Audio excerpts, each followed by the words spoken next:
जानकी अम्मा को गांव में सभी देसी घी की टिक्की वाली अम्मा के नाम से बुलाते थे। जानकी अम्मा पिछले 10 साल से देसी घी की टिक्की का ठेला लगाती आ रही थी। पहले अम्मा ये काम नहीं करती थी।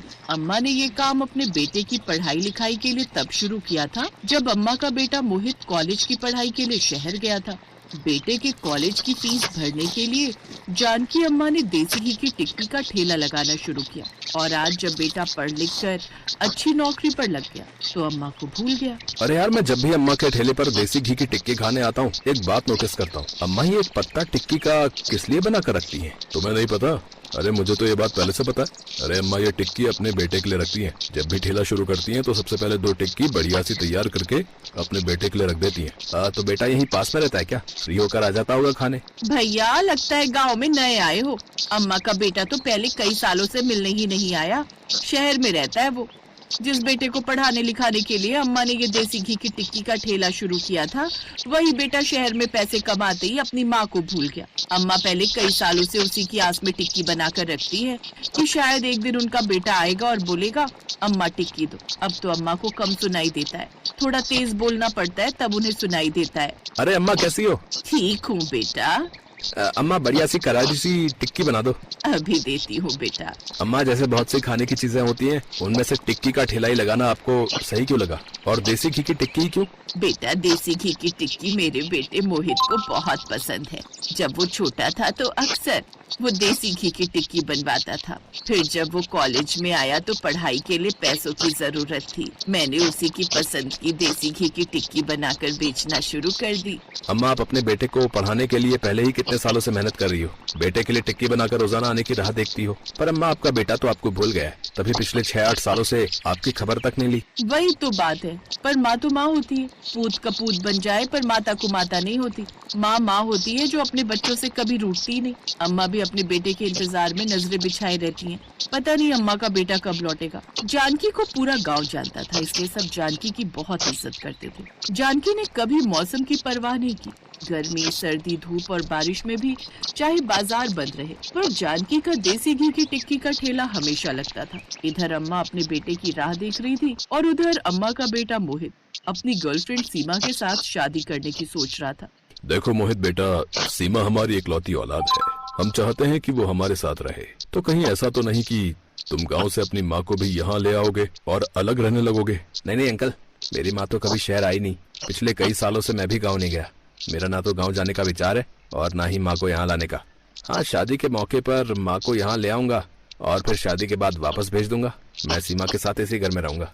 पापा अब तो मान जाइए। और फिर इधर मोहित और सीमा की शादी तय हो गई। मोहित को बस शादी के लिए जानकी को गांव से लाना था। अब वो अपनी ऑफिस की छुट्टियों का ही वेट कर रहा था। कुछ दिनों से बहुत बारिश हो रही थी, पर जानकी अम्मा ने बारिश में अपना काम नहीं छोड़ा था। इतनी तेज बारिश हो रही है, फिर भी हमारी जानकी अम्मा को ठेला लगाना ही है। क्यों अम्मा? क्या करूँ सोना बिटिया, घर पर मन ही नहीं लगता। आदत हो गई है। मौसम बदलते हैं पर मैं नहीं बदलती। मेरे लिए हर दिन एक सा है। पर तू बता, तू इतनी बारिश में क्यों घूम रही है? मैं तो तुम्हारे लिए खुशखबरी लाई हूँ। मोहित का फोन आया मेरे नंबर पर, बोल रहा था कल वो तुम्हें लेने आ रहा है। कुछ दिन बाद उसकी शादी है। सोना की बात सुनकर जानकी की खुशी का ठिकाना नहीं रहा। मोहित शादी कर रहा है, मुझे लेने के लिए आ रहा है। मेरा बच्चा, मेरा लाल इतने सालों बाद गाँव आ रहा है। किस समय आएगा? कल शाम तक आ जाएगा। सोना की बातें सुनकर जानकी बहुत खुश होती है। जानकी मोहित के आने का इंतजार करने लगी। जो भी ठेले पर टिक्की खाने के लिए आता, जानकी सबको यही कहती, कल मेरा बेटा मुझे लेने आ रहा है। तुम आना, मैं तुम्हें अपने बेटे से मिलवाऊंगी। अच्छा, ये तो बहुत ही खुशी की बात है अम्मा। आऊंगा, जरूर आऊंगा। तुम भी आना और तुम भी। सबने हाँ में जवाब दिया। जानकी को खुश देखकर सारे ग्राहक भी बहुत खुश थे। अगले दिन पूरा गांव जानकी अम्मा की दुकान पर इकट्ठा हुआ। सबको जानकी की खुशी देखने की चाह थी। अम्मा सुबह से ही तैयार हो गई थी और बेटे के लिए सबसे स्पेशल देसी घी की टिक्की बनाई। आज मेरा मोहित आ रहा है, देखना जैसे ही आएगा कहेगा अम्मा टिक्की दो। अरे सोना, कितना समय है, फोन तो मिला जरा, कहाँ है अभी वो? हाँ अम्मा, वही फोन ही मिला रही हूँ, पर मोहित का फोन नहीं मिल रहा। शाम होने लगती है, बारिश फिर से शुरू हो जाती है। भीड़ धीरे धीरे छटने लगती है। अम्मा बारिश हो रही है, तुम्हारे बेटे से फिर मिल लेंगे। हाँ हाँ हाँ, अब तो वो कुछ दिन यहीं रहेगा, तुम कल आ जाना। अम्मा शायद बारिश की वजह से उसे देर हो रही हो। आप चिंता मत करो, आ जाएगा। घर चली जाओ अम्मा, बारिश तेज हो रही है, भीग जाओगी, बीमार पड़ जाओगी, फिर मोहित आएगा और तुम्हें बीमार देखेगा तो सोचो कितना दुखी होगा। अच्छा चल ठीक है, फिर मैं ठेला घर ले जाती हूँ, तो उसको फोन पर कहना कि घर ही आ जाएगा। सारी रात बीत गई, मोहित नहीं आया। जानकी अम्मा ने फिर से टिक्की का ठेला लगाया तो लोग अब बातें बनाने लगे। अम्मा तुम्हारा बेटा तो आया ही नहीं। अरे कभी आएगा भी या नहीं? बस ऐसे ही बोलती रहती हो कि मेरा बेटा आएगा, मेरा बेटा आएगा। अरे लगता है अम्मा बुढ़ापे में सठिया गई है। हमें भी कल बारिश में भिगा दिया, हम तो आज नहीं खड़े होंगे। तो जाओ ना, किसने कहा है यहाँ खड़ा होने के लिए? अम्मा को परेशान मत करो, कोई जरूरत नहीं है यहाँ खड़े होने की। मैं अकेली ही काफी हूँ अम्मा के साथ। सोना, तूने मोहित को फोन किया? कल वो आया ही नहीं। हाँ अम्मा, वो मोहित को काम था इसलिए आ जाएगा। बात सुन सोना, जरा मोहित से बात तो करवा, मैं खुद कहूंगी ना तो जरूर आएगा। हाँ अम्मा, अभी करवाती हूँ। सोना मोहित को फोन करती है। हाँ सोना बोलो। मोहित, जानकी अम्मा बात करने के लिए कह रही है। हाँ जल्दी करवाओ, मुझे देर हो रही है, बहुत काम है यहाँ। सोना जानकी के हाथ में फोन देती है। फोन पर हेलो करते ही जानकी अम्मा फूट फूट कर रोने लगती हैं। मोहित, मेरे बच्चे, कब से तेरी राह देख रही हूँ।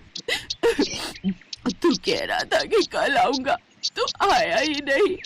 कितने साल हो गए तुझे देखे हुए, एक बार तो आ जाता। अपनी माँ से मिलने का तेरा मन नहीं करता, मेरी याद नहीं आती तुझे? तुझे पता है मैंने तेरे लिए देसी घी की टिक्की बनाई है, रोज बनाती हूँ तेरे लिए, वो तुझे पसंद है ना? पीछे से आवाज नहीं आ रही सोना? अम्मा फोन कट गया है, दोबारा मिलाती हूँ। सोना दोबारा फोन मिलाती है पर मोहित फोन नहीं उठाता। जानकी अम्मा का चेहरा उदास हो गया। शाम को अचानक फिर तेज बारिश आ गई। उस समय अम्मा अपने बेटे के बारे में सोच रही थी। हाथ में वही टिक्की थी जो उन्होंने अपने बेटे के लिए बनाई थी। आंखें बंद थी, चेहरा मुस्कुराता हुआ। जानकी अम्मा इस दुनिया को छोड़कर जा चुकी थी। सोना रोते हुए मोहित को फोन करती है। अब माँ मर जाए तब तो बेटे को आना ही है, जिम्मेदारी जो निभानी है, मरने के बाद क्रियाकर्म करने की। आज गांव से देसी घी की टिक्की की खुशबू हमेशा के लिए ओझल हो गई।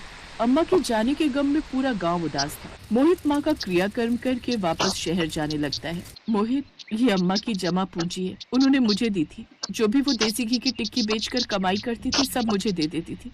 कहती थी ये पैसे मैंने अपनी होने वाली बहू के लिए रखे हैं, उसे सोने के कड़े बनवा कर दूंगी जब मोहित की शादी होगी। अम्मा ये सपना अपने साथ ले गई, पर उनकी आखिरी इच्छा को जरूर पूरा करना। सीमा को सोने के कड़े बनवा कर दे देना।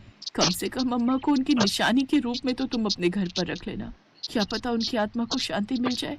मोहित की आंखों में आंसू बह गए। चुपचाप उसने वो पैसे लिए और शहर आ गया। उन पैसों से उसने सीमा के लिए सोने के कड़े बनवाए। जीते जी तो अपनी अम्मा को मोहित शहर नहीं लाया, पर अम्मा की तस्वीर जरूर उसने अपने घर में लगा दी। अम्मा की आत्मा भी अपने बेटा बहू को ढेर सारा आशीर्वाद दे रही थी।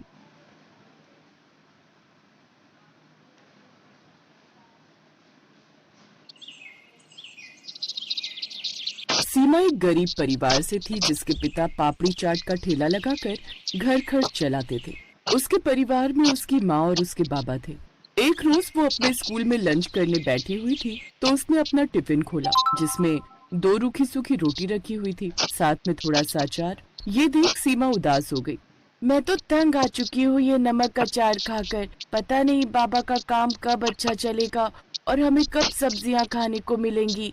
फिर जैसे तैसे मन मारकर उसने उस रोज भी अचार और रोटी खा ली। दरअसल सीमा का परिवार गरीब था और सब्जियों के दाम आसमान छू रहे थे और उनकी इतनी कमाई नहीं थी कि वो इतनी महंगी सब्जियां बनाकर खा सके। लेकिन रोज रोज अचार के साथ रोटी खाकर भी वो परेशान हो चुकी थी। उसी शाम, माँ आज मुझे सब्जी के साथ रोटी खानी है, कितने दिन हो गए सब्जी खाए हुए। हाँ बेटी, बस तेरे बाबा आते ही होंगे, जैसे ही वो आएंगे मैं उनसे पैसे लेकर बाजार से सब्जी ले आऊंगी। लेकिन जब सीमा के बाबा अपना ठेला लेकर घर लौटे तो अभी भी उसके पास उतनी ही पापड़ी बची हुई थी जितनी वो सुबह लेकर गया था। सीमा की माँ को समझते देर नहीं लगी कि आज भी कमाई नहीं हुई है, लेकिन वो सीमा का दिल भी नहीं तोड़ना चाहती थी। इसलिए उसने प्याज टमाटर का मसाला भुना और उसमें पापड़ी का चूरा डालकर उसकी सब्जी बना डाली जो कि सबको बड़ी पसंद आई। ऐसे ही समय बीता और सीमा जवान हो गई, उसकी शादी हो गई। सीमा को उसके ससुराल में उतना मान सम्मान नहीं मिलता था जितना कि उसकी बड़ी जेठानी कविता को। क्योंकि कविता एक अमीर खानदान से आई थी, जबकि सीमा एक गरीब परिवार की बेटी थी। दीपक सीमा को पसंद करता था, इस वजह से उसने सीमा से लव मैरिज की थी। सास ससुर ननद घर में सभी बड़ी बहू कविता को ही अहमियत देते थे और सीमा को हर बात में पीछे रखा जाता था। माँ जी, लड़का देखने में तो बहुत सुंदर है, हमारी पूनम के लिए अच्छा रहेगा। पूनम, तुम्हें कैसा लगा? बाबूजी के मोबाइल में फोटो है, देखी तुमने?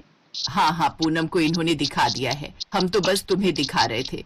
तुम इस घर की बड़ी बहू हो तो तुम्हारी भी तो पसंद नापसंद का हम ख्याल रखते हैं।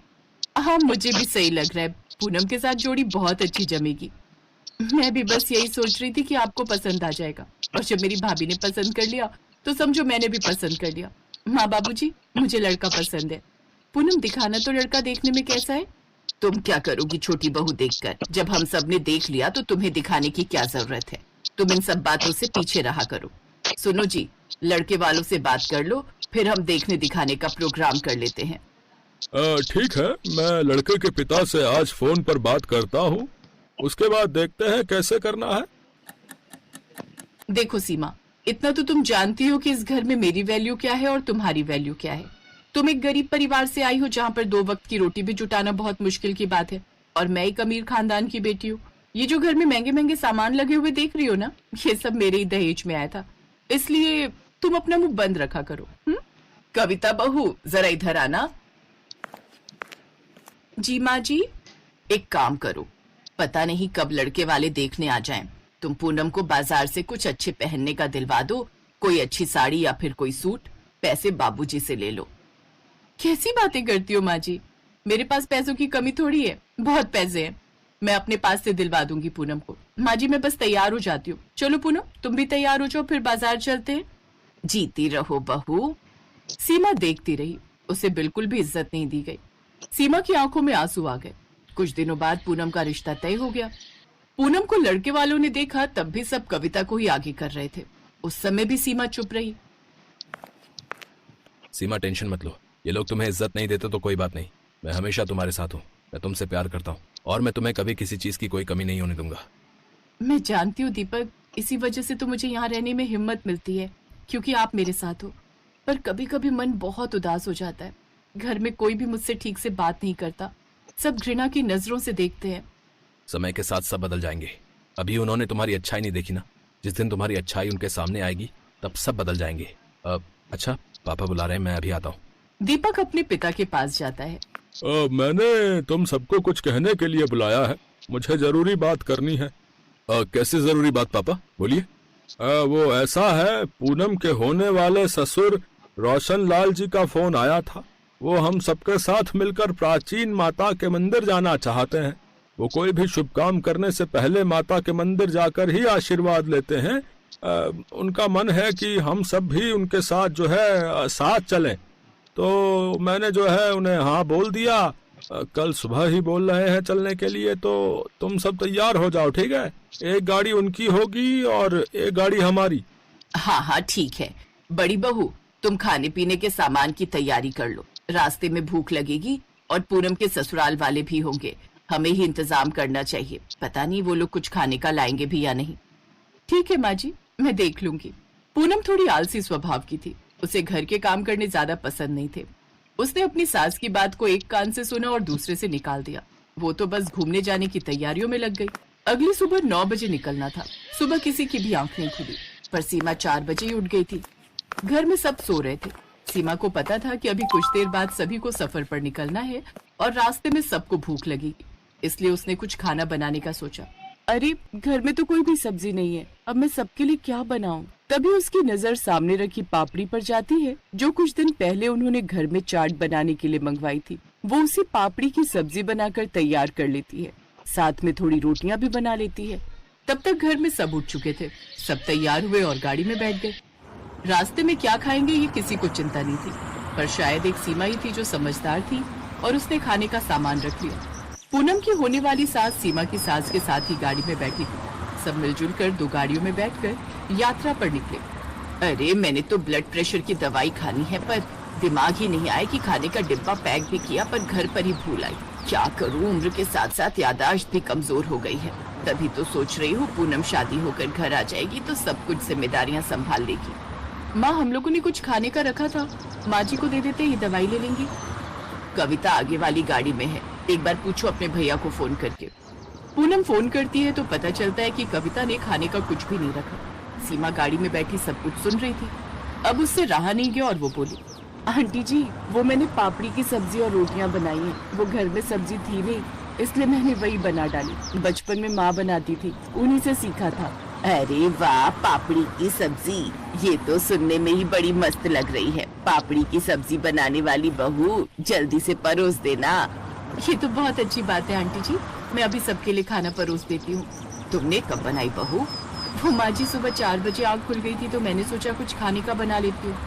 सीमा ने एक प्लेट पर रोटी और सब्जी रखकर पूनम की होने वाली सास को दी। भूख भी सभी को लगी थी। सभी ने पापड़ी की सब्जी रोटियों के साथ खाई। सबको वो पापड़ी की सब्जी बड़ी पसंद आई और सबने सीमा की खूब तारीफ की। सीमा के चेहरे पर एक संतोष वाली खुशी थी। अगर सीमा सुबह जल्दी उठकर खाना न बनाती तो आज सब भूखे रहते। पूनम के ससुराल वालों पर भी बहुत बुरा असर होता है। पूनम, तुम्हारी सीमा भाभी बहुत समझदार है। मैं चाहती हूँ कि तुम भी अपनी सीमा भाभी की तरह समझदार बनो और हमारे घर को पूरी तरह संभाल लो। सीमा, तुम बहुत समझदार हो। सीमा, तुम जैसी बहू किस्मत वालों को मिलती है। तुमने आज हम सब की इज्जत बचा दी। तुमने आज एक समझदार बहू होने का फर्ज निभाया। जीती रहो बहू, जीती रहो। उस दिन सीमा को एहसास हुआ कि जो ससुराल वाले उससे दूरी बनाकर रहते थे, आज वो सब उसे बहुत सम्मान भी दे रहे हैं और बहुत प्यार से भी